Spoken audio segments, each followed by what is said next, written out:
Good morning, beautiful family. Kid Cummings here, and we're getting ready to start our latest in the series, Finding Jesus in the Midst of the Storm. This morning is part 5 of this week's series on the questions that Jesus asked. Questions are very, very powerful. The more you ask questions and really listen, you get to find out what's inside a person. You know, how they think, how they feel, what's important to them. In today's world, people are shouting. There's a lot of people that are standing up, making a claim, picking a side, digging in and shouting loud. And the art of listening seems to be, kind of foreign these days. But in these questions, Jesus reveals what's inside the person that he's talking to. And he's very deliberate and intentional with the questions he asked. So on Monday, we talked about the man that Jesus asked the simple question, do you want to get well? And it seemed obvious, but I think it was a great question, because if God watches our lives and we're begging for things, maybe praying more than we have ever, or in a different way, different energy, but it's easy to say, hey, help me, but then watch our lives and see if we're actually living as though we want to be well. The next day, on Tuesday, we looked at the man that Jesus said, what do you want me to do for you? Specifically, he asked that question to see, do you know what your thing is? Or are we just praying about the fruit and not the root of the issue? Then the next day on Wednesday, he gets a little deeper. He says, do you believe I'm able to do this? Okay, you want to get well. Okay, you want to see. Now, important, a healing is about your faith. He says, not my power, it's about your faith. Do you believe that I'm able? It's a huge question that we ask today. Do we believe he's able? And then yesterday, we saw what was called the partial healing, and he healed a man and says, what do you see? Tell me how you see. What is it you're seeing in the midst of this storm? I'm trying to help you get well. I'm trying to help you believe I'm able. Now, I need you to tell me, what do you see? What does life look like for you? And does it match up with the way that he sees things? Because we're made in his image. Today is a whole different, it's really perfect the way this one lines up. Today we're going to talk about Jesus in the middle of a storm. And see, life storms happen. They've been happening for every one of us. Every time around the sun, there's new storms, and then there's really good times. Good times are awesome, man. We've been through some, haven't we? In the midst of those good times, enjoy them, but they're not going to reveal a spiritual condition. It's the tough times, the storms of life. So I want you to think about the times in your life where you went through that storm. It could have been a marriage crisis, it could be a financial crisis, it might be something with your kids, a daughter that you're fighting for. It could be the ending of a marriage, or the birth of a child, or the passing of a loved one. And we go through these storms in life, and if you think about it, those are the times that not only test us, but they help us grow.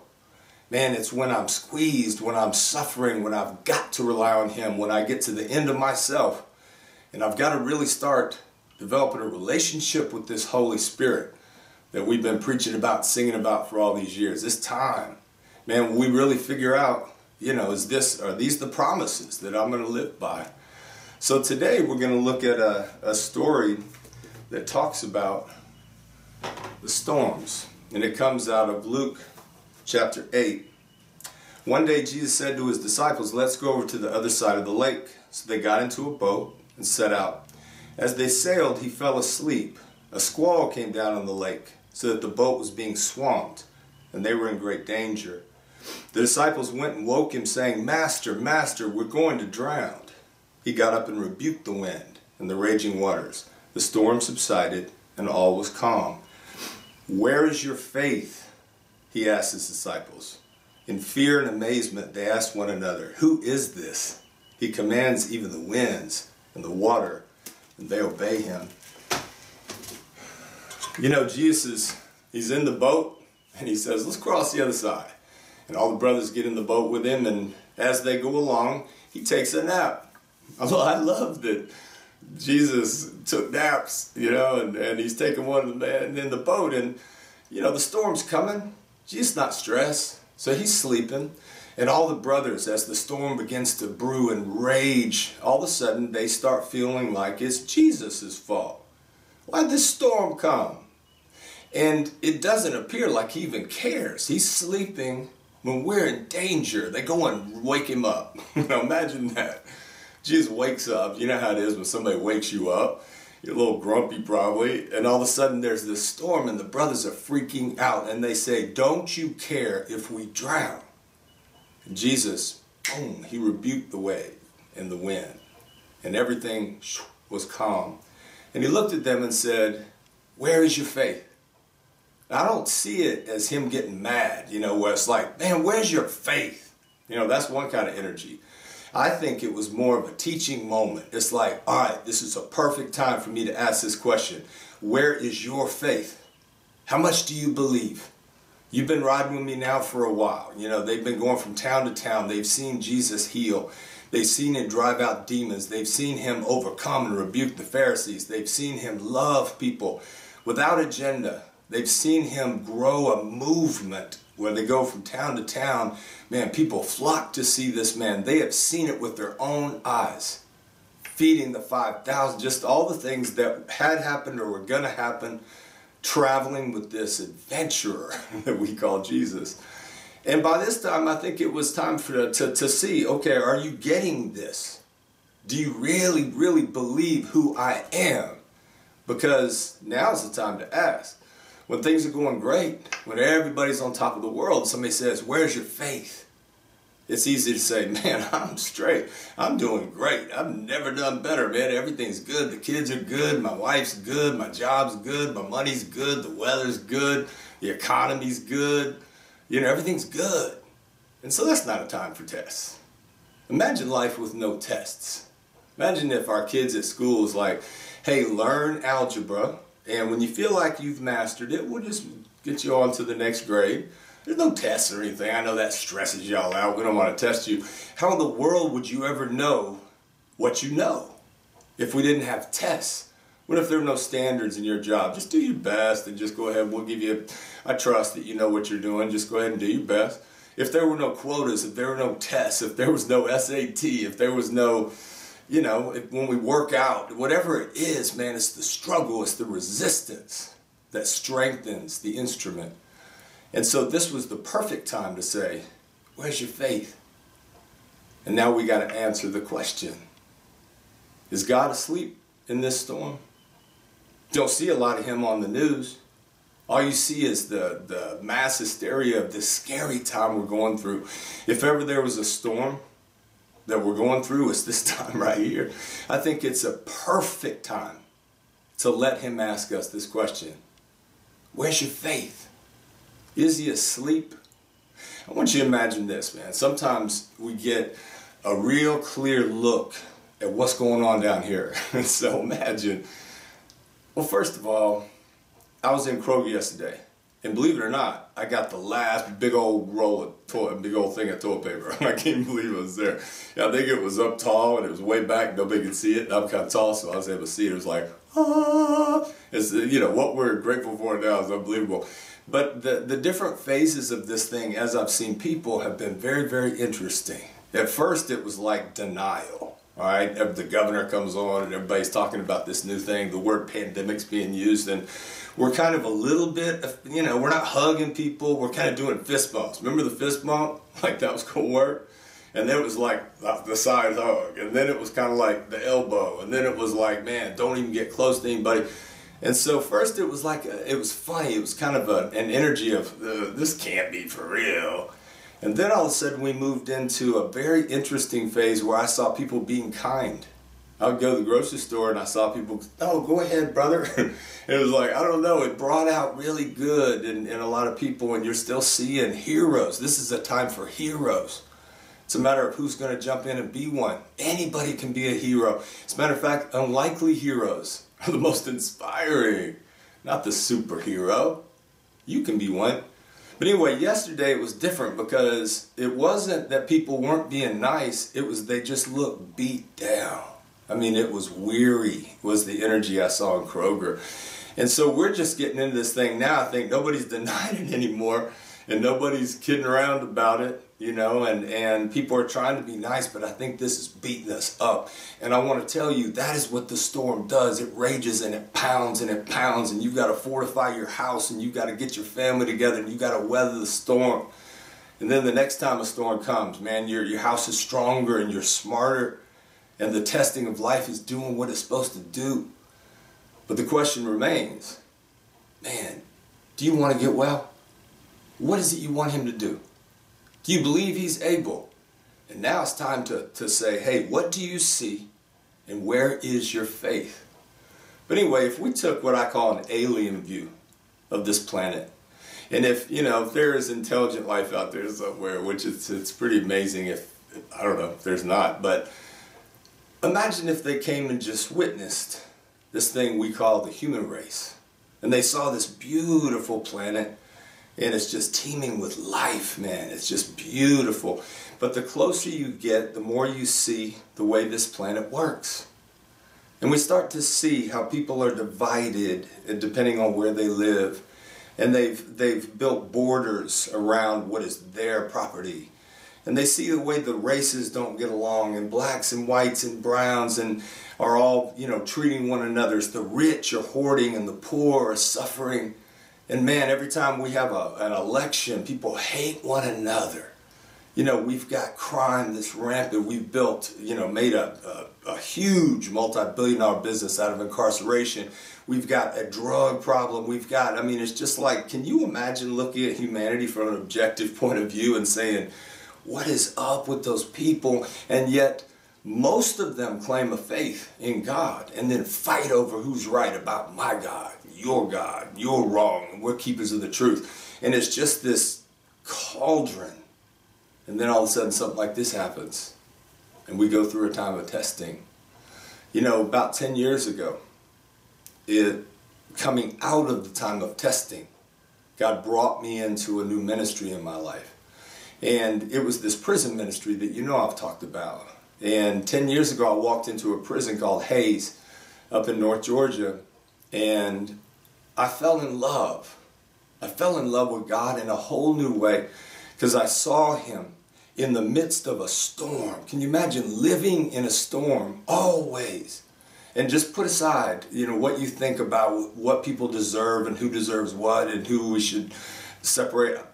I'm not even talking about that. I'm just trying to imagine a place that's small, cramped, with big walls and fences and razor wire and guards, and then you've got this population of 1,200 men that live in a place where storms are the nature of the business.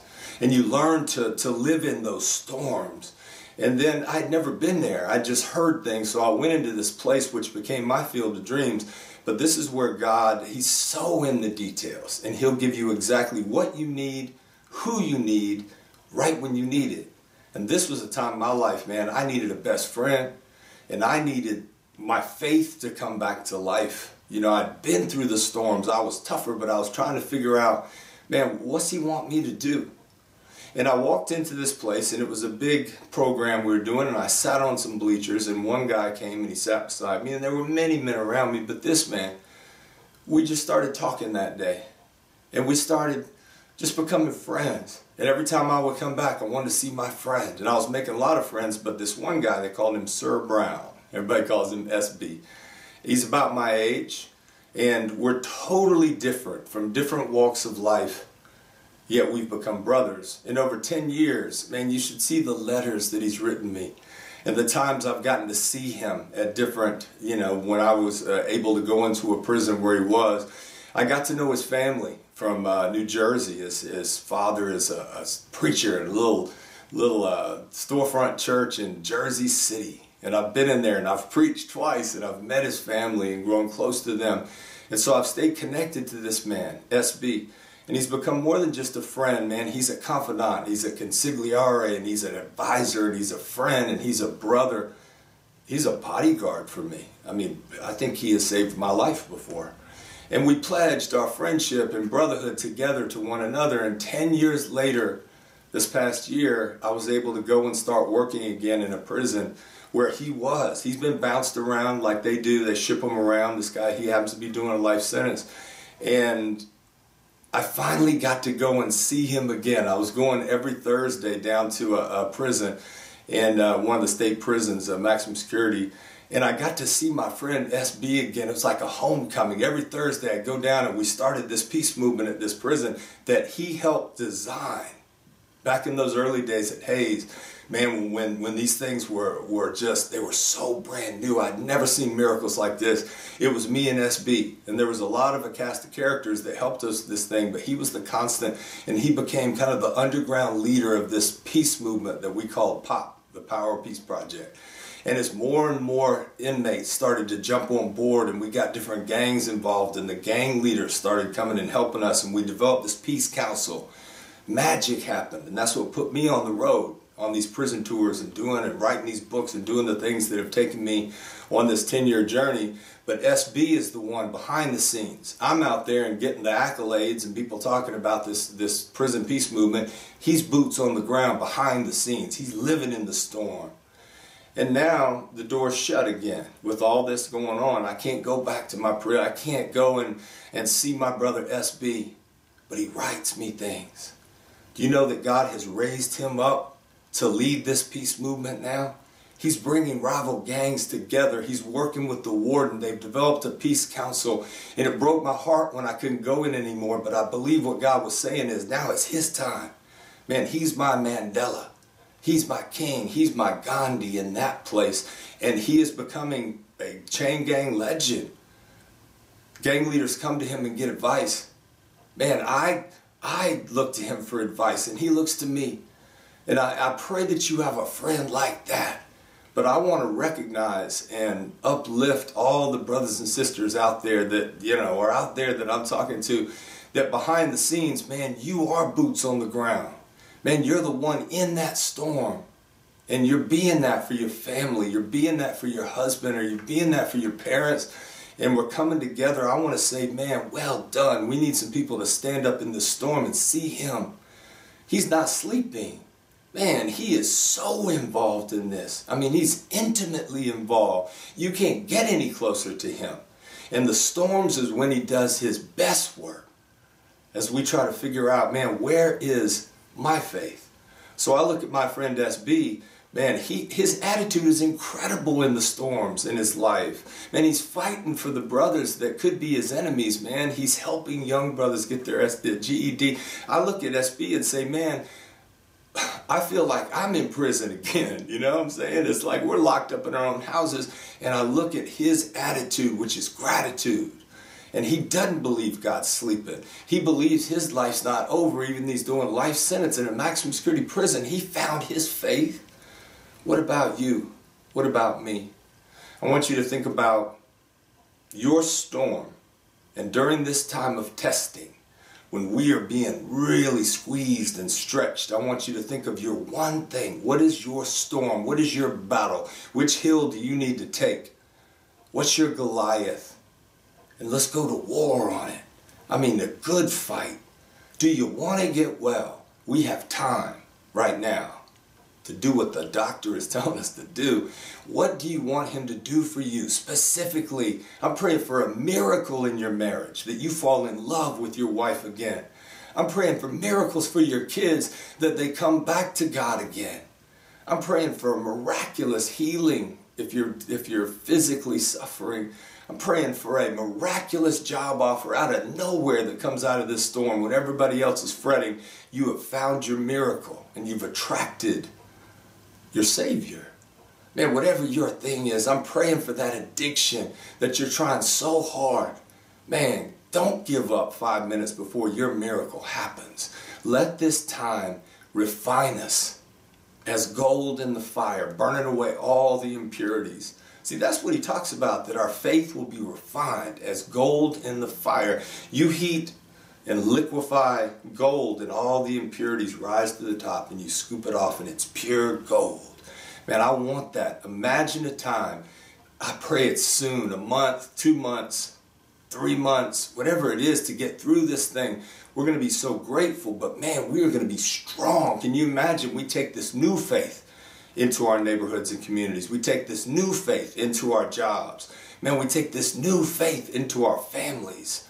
And we can look back and say, man, we didn't ever want that.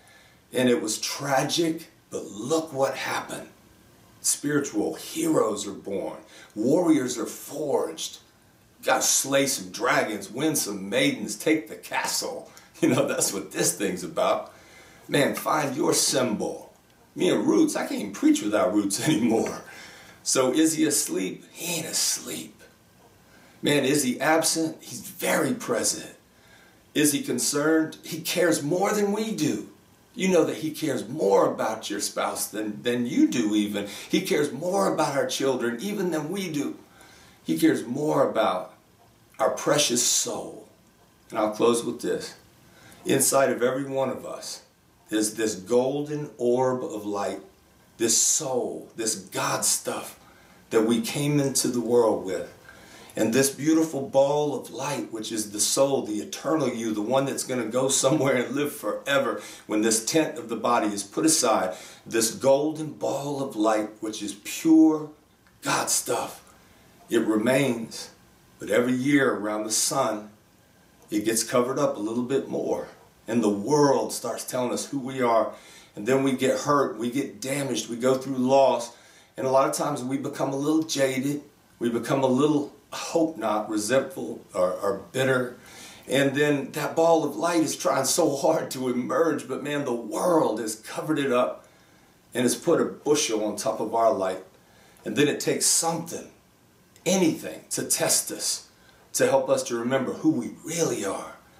100 years from now, what's going to be important? It's going to be a small handful of things, and those are the things he wants us to focus on today. So this golden ball of light, it's about chipping away everything that the world has dumped on top of it, because if ever we needed light, we are the light of the world. He said that.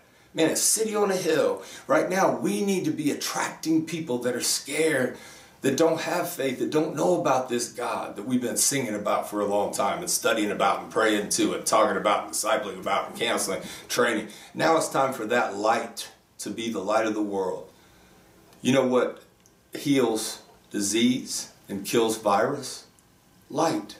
Photons of light. Heat and light, and the virus cannot survive. What if the light started coming on, boom, one at a time? The golden ball, the soul force started to shine.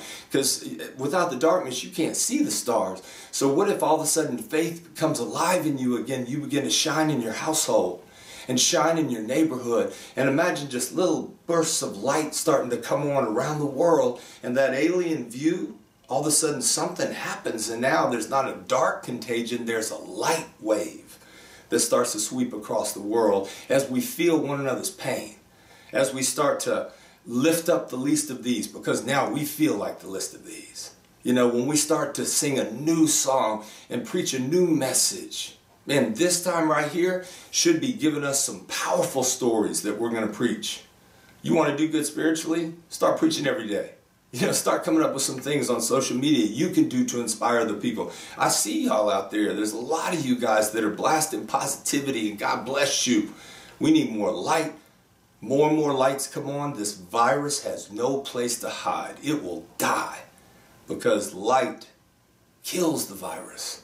When you slip on the light, the darkness vanishes. It's not even real. Darkness is just an absence of light. Disease is just an absence of health. This is our time. The storm is valuable. Don't waste it. Man, find your faith. Today he's asking, you want to get well? What you want me to do? Do you believe I'm able? What do you see? Where's your faith? We need some today. Next week, every day, 9 a.m., new series. I'll be, figuring that out this weekend, and then kind of prepping it on Sunday. If this helps you, just reach down and just put share. Just click it, because somebody might need it. And let's keep this thing rolling. About 15, 20 minutes every morning at 9 o'clock. Start your day. Do me a favor, go to my YouTube channel and subscribe. I'm going to keep these videos loaded there. But I'm also trying to build that. I've never really, built a YouTube channel, really. So y'all help me out. Spread the good news. I'm with you. We're in this together today. And don't waste this storm. Let's get strong. so we can go out and conquer this world. Peace. I will see you Sunday morning at 10 o'clock. Peace.